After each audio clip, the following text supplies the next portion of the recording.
सबसे पहले नववर्ष की हार्दिक शुभकामनाएँ। मैं हूँ कैलाश पतमौर और आप देख रहे हैं आज का भारत लाइव।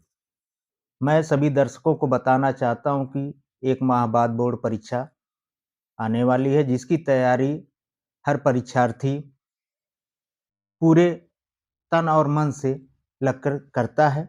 लेकिन तब भी कहीं न कहीं परीक्षार्थियों के मन में एक तनाव बैठा रहता है और उनके दिमाग में जो भय बैठ जाता है, उसको किस तरह निकाला जाए और किस तरह से पढ़ाई किया जाए जिससे कि एक अच्छा मार्क उनका आ सके।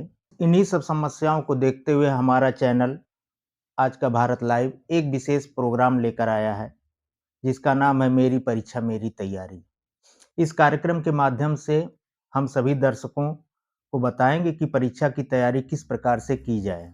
इसके लिए आज हमारे इस कार्यक्रम में श्रीमती सुदक्षिणा सिंह जी उपस्थित हैं, जो कि कूड़ीलाल रुंगटा सरस्वती विद्या मंदिर इंटर कॉलेज खलीलाबाद में हिंदी विषय के अध्यापिका के पद पे कार्यरत हैं। नमस्ते मैम। नमस्ते। हमारे इस विशेष कार्यक्रम में मेरी परीक्षा मेरी तैयारी में आपका स्वागत है। मैम, मैं आपसे यह जानना चाहता हूँ कि बोर्ड परीक्षा बच्चों के सर पे आ गया है और वो किस तरह से तैयारी करें, जी। जिससे कि उनके मन में जो डर बैठा हुआ है, किस तरह तैयारी किया जाए, कैसे लिखा जाएगा और क्या क्वेश्चन आएँगे, वो जी। सबसे बड़ी समस्या उनके लिए बनी हुई है।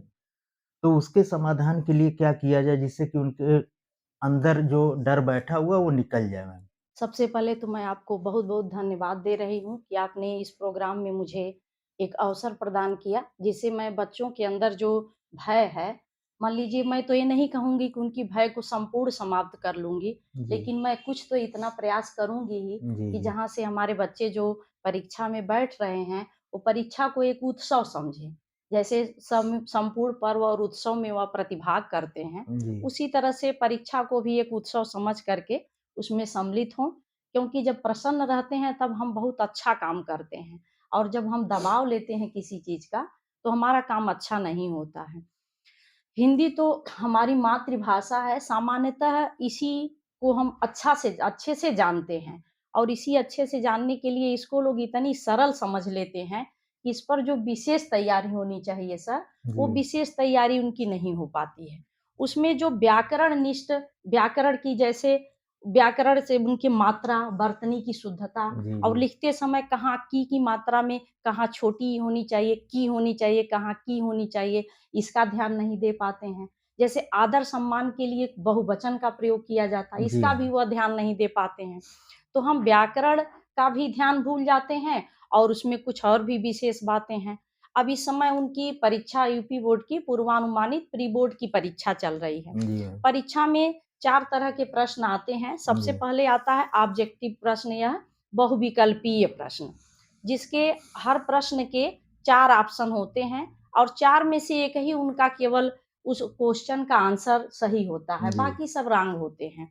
लेकिन वो जल्दीबाजी में ध्यान नहीं दे पाते हैं। कभी-कभी होता है, जैसे पहला प्रश्न इसमें है, कुशल समालोचक एवं हिंदी इतिहास के लेखक हैं। जी। अब इसमें सही इसका है 4 ऑप्शन हैं, बाबू गुलाब राय, प्रेमचंद, आचार्य रामचंद्र शुक्ल, इनमें से कोई नहीं। इसमें सही ऑप्शन केवल है कि आचार्य रामचंद्र शुक्ल और कभी-कभी वो जल्दी में कहीं और लगा देंगे, जी। इनमें से कोई नहीं चुनाव कर लेंगे। तो इसलिए बच्चे को यह सभी बच्चों को से मैं यही कहना चाहती हूँ कि यह ध्यान रखें कि जब प्रश्न पत्र उनके सामने आता है, तो प्रश्न पत्र को बहुत व्यवस्थित ढंग से पढ़ें। अगर बहुविकल्पीय प्रश्न में उन्हें कुछ कन्फ्यूजन लगता है कि हम इसे बाद में करें, तो उसको वह बाद में करें, तुरंत ना करें। अब अथवा वाला क्वेश्चन आता है, गद्य और पद्य में अंतर होता ही है, जी आप हाँ। भी जानते हैं, गद्य और एक पद्य एक जैसा नहीं होता जी, है। जी मैम। तो गद्य जो है, गद्य सर्वथा सदैव जो है, यह विचार प्रधान होता है। गद्य जो होता है विचार प्रधान होता है, यह मस्तिष्क की उपज होती है और जब बच्चे व्याख्या लिखते हैं गद्य की, तो क्या करते हैं, उसमें कवि लिख देते हैं। जी अब हाँ। यहाँ तुरंत जो निरीक्षक हैं, उनका ध्यान उसी कवि पर जाता है, वहीं उनका नंबर कट गया। अब उनको ये लिखना चाहिए, वहाँ लेखक शब्द का प्रयोग करना जी, जी चाहिए। मैम। और जो पद्य है, पद्य सदैव वह भाव प्रधान होती है, जी। वह हृदय की निकली हुई उद्गार कविता होती है। तो काव्य में उन्हें कवि का प्रयोग करना है, इसमें रचयिता शब्द, काव्य में रचयिता शब्द लिखना है और गद्य में उन्हें लेखक शब्द का प्रयोग करना है। जी। ये बहुत छोटी-छोटी चीज़ें होती हैं, लेकिन इस पर वह ध्यान नहीं दे पाते हैं और यहाँ लिखा जाता प्रश्न आता है कि निम्नलिखित पद्यांश की व्याख्या जो शीर्षक और लेखक का नाम लिखिए। तो शीर्षक का अर्थ हो गया पाठ का नाम और लेखक वह जो उस पाठ के लेखक हैं, तो लेखक शब्द केवल गद्य में लिखा जी जाएगा। हाँ। अब ये भूल गए। इसी तरह से फिर आगे जब आते हैं, तो जी। इसमें हम लोगों के जितने ज़िले हैं, डिस्ट्रिक्ट वाइज़ हर जगह खंड काव्य अलग-अलग पढ़ाया जाता है। जितने ज़िले हैं, सब ज़िलों में अलग-अलग खंड काव्य पढ़ाया जाता है। इस संत कबीरनगर ज़िले में मुक्तिदूत खंड काव्य पढ़ाया जाता है और जिसके नायक वो जो है महात्मा गांधी जी हैं। अगर बच्चे को खंड काव्य भूल गया है, जी। महात्मा गांधी का चरित्र चित्रण उसको एकदम विस्मरण हो गया है। यदि आप पूरा पाठ्यक्रम रट करके अच्छे से तैयार किए हैं, लेकिन आप जल्दीबाजी में भूल गए, तो एक चीज़ केवल सोचिएगा कि महात्मा गांधी जो है ईमानदार थे, तो मातृ-पितृ भक्त थे, फिर वह देशभक्त थे, समाज सेवी थे। कर्तव्य निष्ठा की उनके अंदर भावना थी। जी। अब धीरे-धीरे आप जहाँ आपकी 7 हेडिंग हो गई, फिर निष्कर्ष में कुछ लिख दीजिए। यह मात्र 3 नंबर का क्वेश्चन आता है, 2 पेज से ज़्यादा इसमें समय नहीं गँवाना चाहिए। आगे आपका जो है मान लीजिए दीर्घ उत्तरीय प्रश्न। दीर्घ उत्तरीय प्रश्न आता है, उस दीर्घ उत्तरीय प्रश्न में आपको निबंध लिखने के लिए आएगा। जी। नारी शिक्षा पर आ सकता है और जो है जनसंख्या वृद्धि पर आ सकता है, पर्यावरण संरक्षण पर आ सकता है। इन सब में कुछ पर निबंध आए भी हैं जो पूर्वानुमानित परीक्षा, आत्मनिर्भरता, नई शिक्षा नीति, भ्रष्टाचार के कारण एवं उपाय, नारी शिक्षा का महत्व, जीवन में स्वास्थ्य का महत्व। तो सब पर आपको निबंध नहीं लिखना है, केवल एक विषय पर लिखना है जी। और यह लिखने से पहले उनको चुनाव करना है। कि किस विषय पर हम अधिक से अधिक लिख सकते हैं। यह क्वेश्चन 7 नंबर का होता है। आपको मुझे लगता है कि 4 पृष्ठ से कम नहीं लिखना चाहिए और सबसे पहली हेडिंग आपकी रहेगी प्रस्तावना। अब आप जैसे आत्मनिर्भरता पर लिख रहे हैं, आत्मनिर्भर भारत। तो आत्मनिर्भर भारत पर प्रस्तावना में आपको आत्मनिर्भर भारत कैसे है, यहाँ आप छोटे-छोटे घरेलू ऐसे उद्योग खोले जा रहे हैं। सरकार की तमाम ऐसी योजनाएँ आ रही हैं, जी। जिससे हमारे देश की जो अर्थव्यवस्था है, वो सुधर रही है। उसको लिखने के बाद अंतिम में आपको उपसंहार लिखना होगा। बीच में और भी आपकी हेडिंग रहेगी, केवल यही नहीं रहेगी, लेकिन अंतिम में आपको उपसंहार लिखना होगा।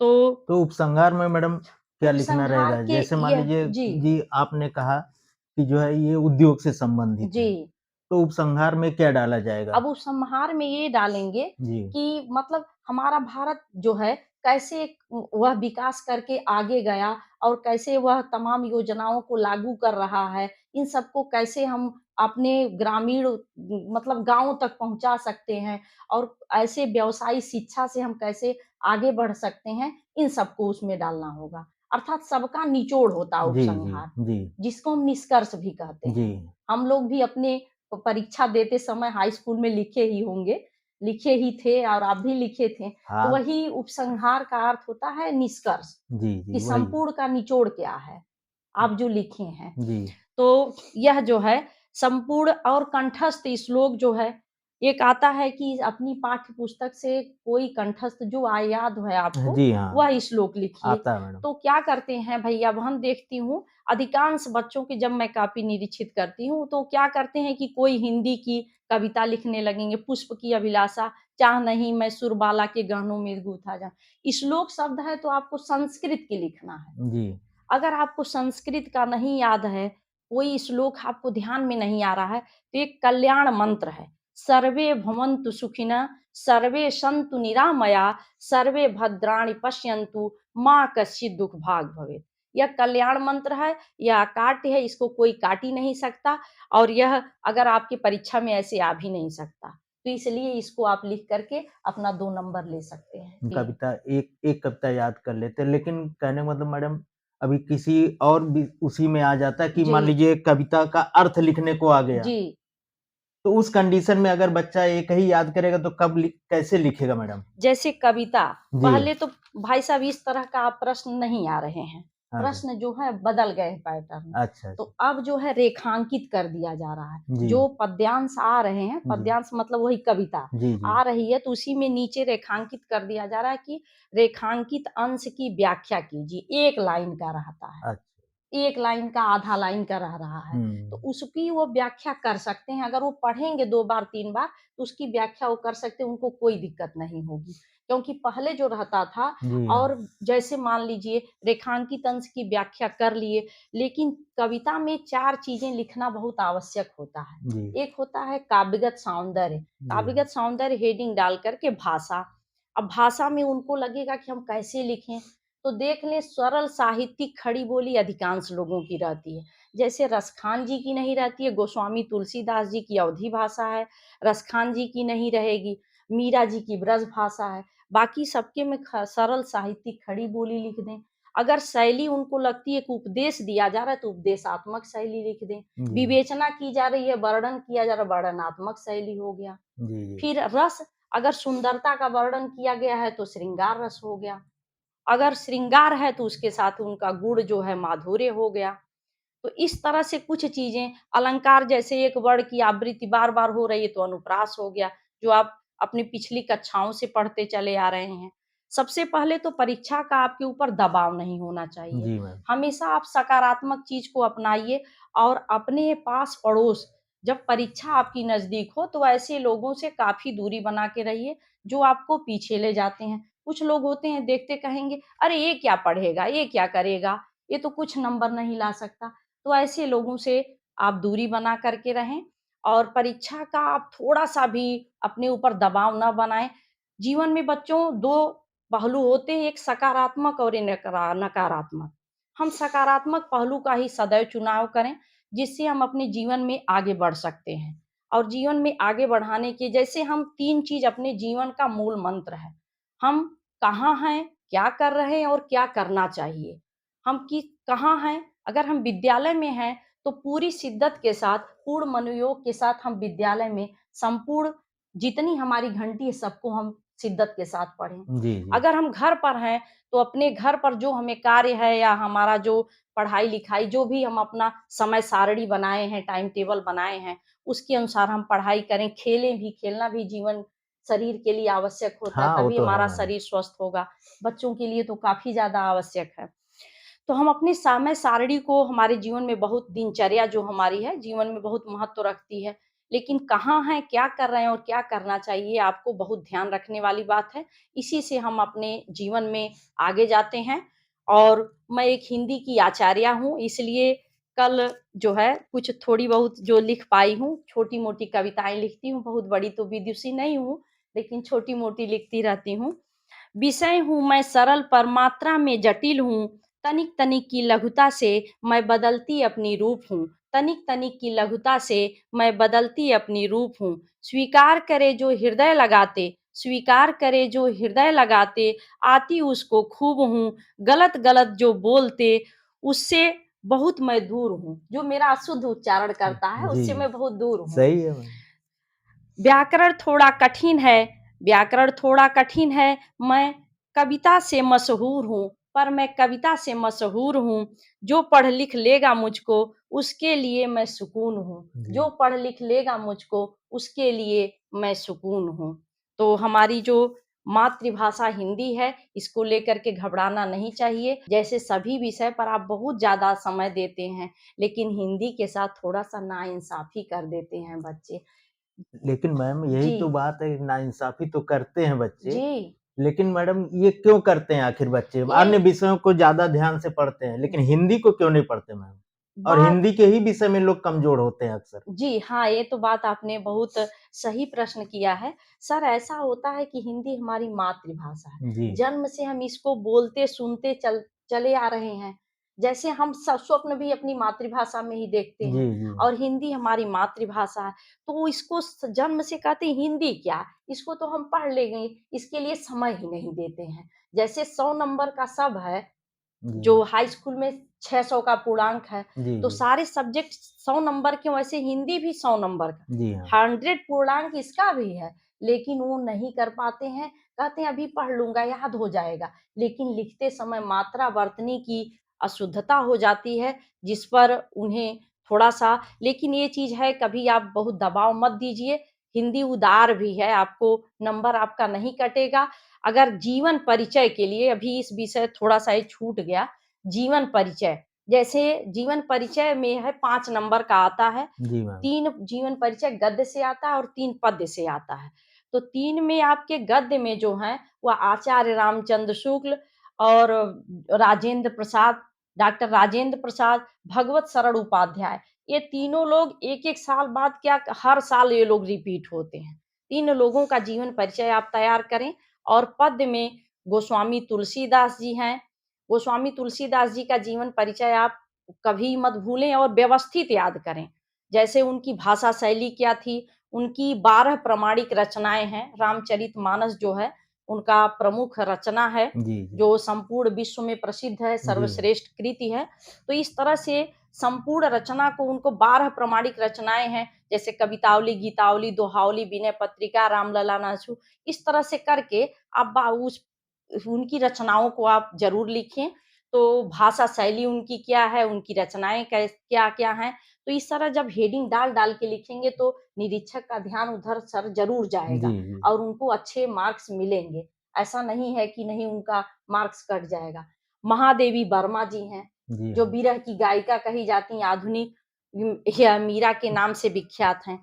तो इन लोगों की जब जीवन परिचय आप व्यवस्थित पढ़िए, एक बार आप याद कर लीजिए और पूरे साल लिख-लिख के नंबर लेते रहिए। जी मैम। एक बार याद, अब ये नहीं कि आप आचार्य रामचंद्र शुक्ल का याद किए और लिख रहे हैं जयशंकर प्रसाद का, तो आपका नंबर कट जाएगा। जी, कोई अध्याय बच्चों का छूट जाता है, जी, अध्यापकगण नहीं समय पे पढ़ा पाते हैं जी, किसी कारणवश, जी, तो क्या उस चीज़ की तैयारी किस ढंग से बच्चे करें जी, कि कम से कम उसकी मतलब वो अगर क्वेश्चन आता है उसमें उस विषय से, जी, उस अध्याय से तो वो जी, छूटे ना? जी। तो इसके लिए बच्चों को जैसे अनसॉल्व्ड पेपर ले लें, जी मैम। अनसॉल्व्ड पेपर ले लें, और उस अनसॉल्व्ड पेपर से लेकर के वह विद्या अवतार, मैं नहीं कहूँगी कि उसी से पढ़ें, और उस ये भी नहीं कह रही हूँ कि उससे मत पढ़ें। लेकिन ये अपनी टेक्स्ट बुक से, उस अनसॉल्व्ड पेपर से देख कर के एक नोट बना लें। ये जी। नहीं कि वो किसी से चेक करवाना, एक नोट्स अपने लिए नोट्स बनाएँ जी और हाँ। उसको पढ़ें ध्यानपूर्वक।